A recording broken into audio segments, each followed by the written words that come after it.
Hey everybody, Brian here from quantlabs.net. Thought I'd put together a quick video just to let you know where I am thinking with this course I'm doing. I'm revisited it probably the third time now, but this is where I get very, very serious. So one of the videos it talks about intertemporal pricing theory. Nobody seems to really believe in this. I guess it's part of the fundamental view versus the technical view or technician view, where this is future pricing is based around a current future period, and you're basing your future or trade on a future, the price of the future at some time when the contract expires. So this theory that I'm going to show you talks about that with just simple supply and demand. It's not involving any historical pricing theory or pricing behavior, not basing it on statistical, all that stuff. It's just pure, I won't call it simple, but it's simpler supply and demand using economic, and again, it's fundamental view. So this post I just put up is based on this video, and I've got all my notes for this. Now I know I'm not going to make people's lives much easier, but one of this video focuses on two theories: theory of normal backwardation, and the other one on theory of price storage. So I'm just going to focus on price storage. Here it is. It's put out by a dude, Holbrook, working in 1933. Did a whole theory on this, the relationship. I've got a whole set of notes on this, what I'm about to show you, as in here, and the Wikipedia as well, and you can get all the resources I'm going to show you in this posting. So there is a Wikipedia link on it. When you do searches, you will come across this book which focuses on this. I'm not going to get into it because I can get the algorithm or the model from this other video. If you're new to all this, there is a book by this gentleman, Colin Carter, and he's got probably this same model in his book. So like I said, there is a complete book on it. There's also a working paper on it, put up with the same author by the name of Heliot Gaman. Sorry if I pronounced that wrong. Also, I've gone through all the content on Tipple's content on Amazon. Looks pretty similar to what is being thrown in this video. Okay, so you might not need to go to this detail, but it's there. Now, that's the theory. That's just one theory of two. You said there's that one and the Keynes theory of called theory of normal backwardation, and that's for futures. All right, so we got those. We've talked about this theory of price storage. Now, come back to this. The question is, when I looked for examples of this theory anywhere on the net, couldn't find any source code. I mean, there might be some source code, but it's not a complete end-to-end. So I thought to myself, what's the best way to code this up? You could use Matlab or Python, and I'm going to tell you right off the bat, it's a wrong tool to work with, because I'm going to show you some of the images that I took from the video. Right here. So what we have here are the different images that you can get from a posting, as I said, I put up. And this is here. So you can get these same images I'm about to show you right here. There's a download I've created for that. And this is what I'm going to show you right now. So if you look at all the snapshots of this course, this is the model I'm talking about, or one of. Question is, how can you code this up? Probably fairly easily for Python R people, but to be able to drop this into a live training platform or to automate it properly, I'm going to show you a workflow that I've come up with in the last while. So here's that same model. Here's the equation for it. Shows the relationship of, let's say, consumption, future price with consumption again, with in, out stock, production, so on and so forth. And it obviously affects the futures price as well as the price, spot price of the current and the forecast spot price for whenever your contract comes up. So the question is, how do you code this up? Let me just show you what else we've got in here. So like I said, we got all these different relationships. Some will go negative, some will be positive, and what you can expect as that relationship, which can be pretty well explained quite well in this video that I hinted at in this course right here. It's on YouTube. So knowing that,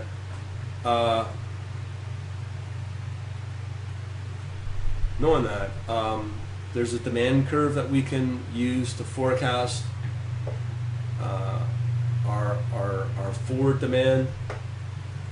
When shocks come into the system, we can calculate where we expect that demand to be. These are just some examples. When, let's say, production goes up, what will happen to the demand curve? And again, let me just see what we got here. Again, I can't remember exactly what this is. It's all in the video. Oh, here we are. So we have the cash price, the future price with maybe, in this case, 100 days to maturity.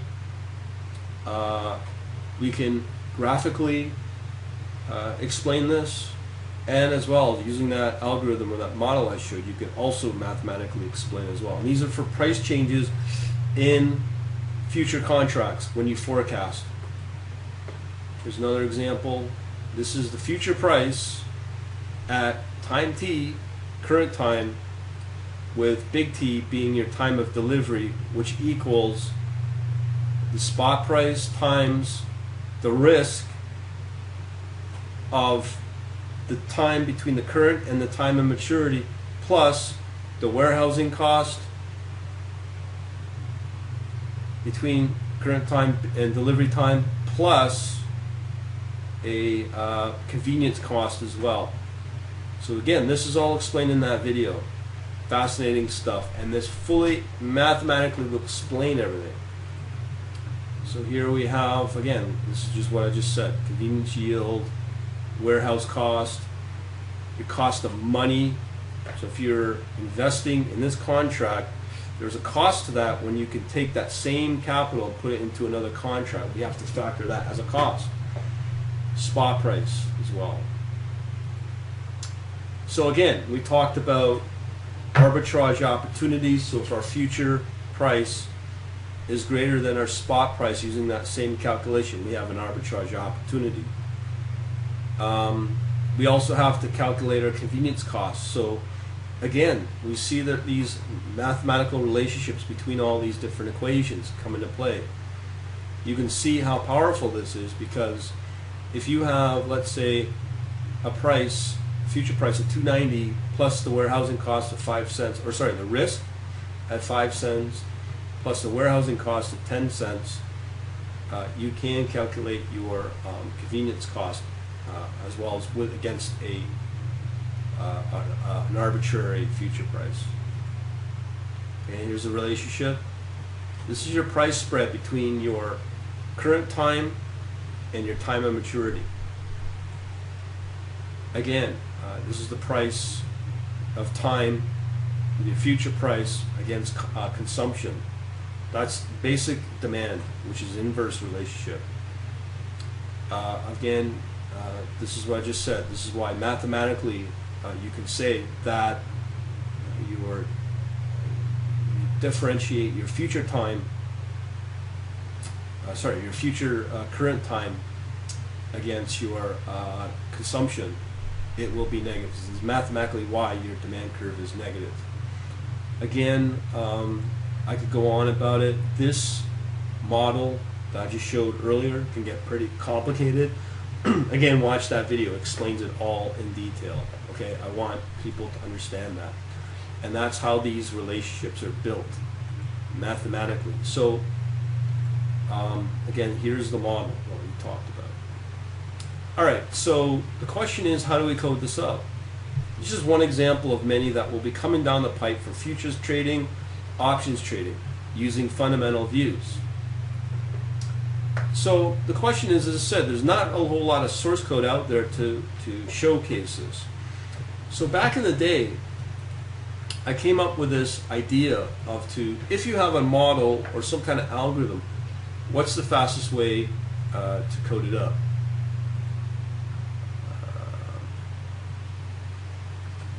Looks like I've put up a little bad link there, and just find it. I'm going to show you this workflow. This is really important. Now, the idea behind this workflow came from another trading strategy. It's no different, but this is probably the first real-world example that I'll use for this. So the idea is to take that algorithm I just showed you using a tool called MuPad within Matlab. You cannot, if I'm wrong, I want somebody to please correct me if what I'm about to show you can be done in R and Python with explicit details and steps on how to accomplish this. But this is how I plan to accomplish to generate the code for that model I just showed you. This one right here. Okay, so let me show you how I plan to do it, and to do it fairly quickly. So what we do is we use this tool called Matlab MuPad. There is a capability to take that algorithm or model and convert it into an M function. Now, there's a number of options I have here. Now, you can see here, this is for high frequency trading deployment. Now, in this case, this is pretty extreme. You know I want to move into C++. You know I want to move into C and Linux. We know that. That's how we deploy it. But this is a great example of how to allocate and use this workflow to generate my code from this. So if we're able to generate a MATLAB M function, and if I was able to, from there, develop a MATLAB system model, and I've shown lots of examples on that in both my meetups and my YouTube channel, lots of videos on that. And don't forget, we can logically create state flow charts, no different than flow charts. From there, if everything complies with what Simulink and MATLAB expects, we can generate C or C++ code from that. Not only that, but my other option is always to go HFT, high frequency trading, using FPGA deployment. And that, my friends, is what we call ultra lowest latency. Okay, so there we can implement into this. But again, this is just one example of many algorithms come down the pipes. So, knowing that, this example here I've just put is for the demand side. There's also a set of algorithms that come out for the supply side as well. So this is very powerful stuff. Plus, if you have the ability in futures trading as well as it impacts your options trading, you now have theoretically a mathematical way to explain pricing behavior when you forecast. This is why I'm using this course. Now imagine if I was able to automate this among many other processes and steps that I'll bring into the mix as I move into other videos from this course. That's why I'm doing this course. But I think using this workflow is a smart way, especially when you use the MuPad capabilities. So I just thought I'd put this together for you. I know I'm kind of doing a rambling 14-15 minute video, but I think it's essential just to show both why I'm using this course, why I like using fundamental view for generating all this, and there is a capability to generate these kind of models on top of being able to generate C or C++ or HDL code from it. If you've got questions, comment, and if you got some hate and trolling stuff, cool, but I'm just going to ignore it because I'll be still here next week, next year, next century